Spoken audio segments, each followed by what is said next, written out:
Biochar is a process where you incinerate a biological material, wood chips or plant waste, and you take the temperature of the furnace to a certain level where you ash it.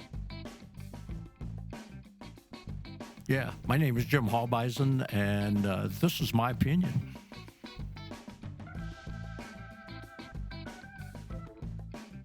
There's been some, over the years, particularly maybe the last 10 years, the subject of biochar has come up in agricultural circles.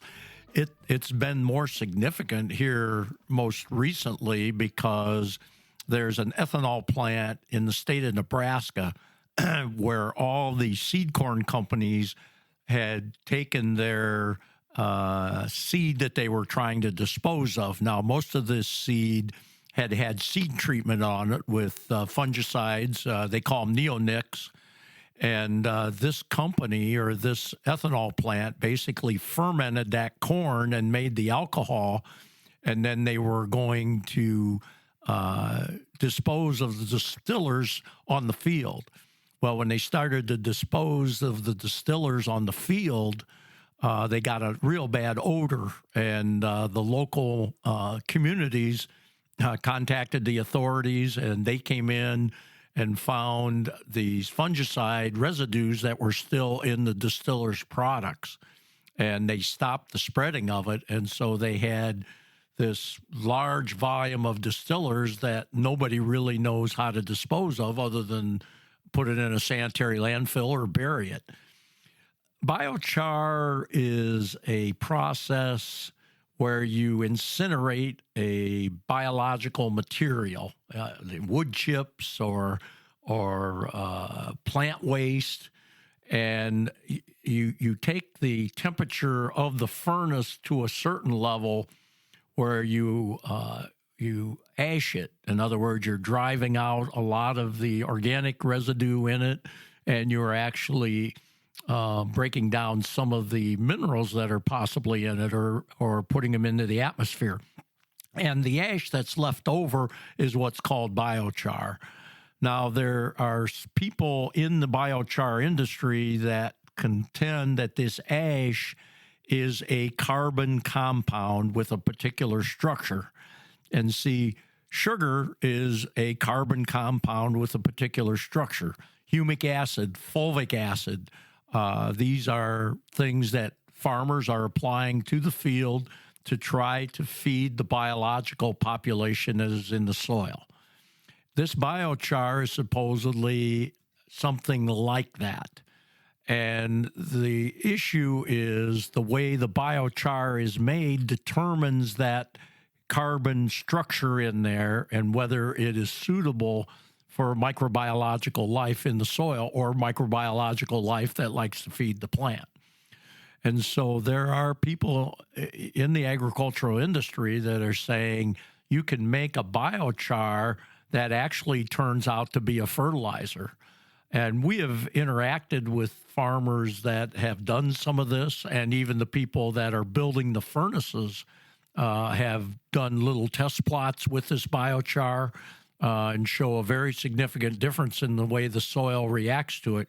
It's a very gummy clay to begin with, and the biochar changes it into a much more mellow, porous, darker-looking soil.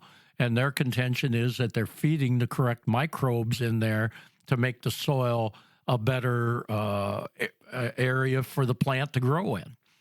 So there's even talk in the industry that they will be able to take the furnaces that are built correctly. Theoretically, according to them, the biochar that feeds the microbes correctly, you have to incinerate it at a certain temperature, like over 1,000 degrees centigrade. And then you have to infuse oxygen into that furnace at the same time. And you have to do it in a correct method that gives you the right biochar, plus your emissions meet the EPA emission standard. And we have some people telling us that there are certain furnaces that are built that way their emissions are very minimal, and the biochar left is very productive for the soil. And see, this is a very interesting topic because the industry, the biochar industry, was saying that they could go into that Nebraska ethanol plant and incinerate that distiller's grain and end up with a usable product at that point. Now, again, there's a lot of debate to whether that is possible or not. The other debate is that they will take these types of furnaces and go to landfills and be able to reduce landfill sizes by incinerating the organic waste in the landfill, create a product that you can turn around and spread on the land as fertilizer. So this is really something that in the long run could be very monumental. What we find interesting about it is that they're approaching the health of the soil or the biological, which at growers we've tried to discuss for the last 70 years. You have to put the high calcium lime on, get good aeration in the soil so that the proper biological populations will help feed the crop through the synergy or the symbiosis between the plant and the microbes. And there are farmers now that are actually using biochar as a replacement for their chemical fertilizer program. We've interacted with a few of these farms, and what is very interesting is several of these farms have looked at adding calcium with the biochar to make it work better. You won't have to use as much. You'll get a better effect.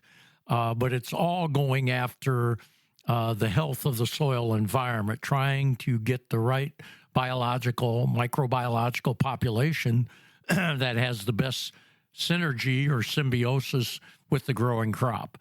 And see, there are other farmers that are working with different types of composts, which again is creating a carbon product that you're feeding the soil microbiological life.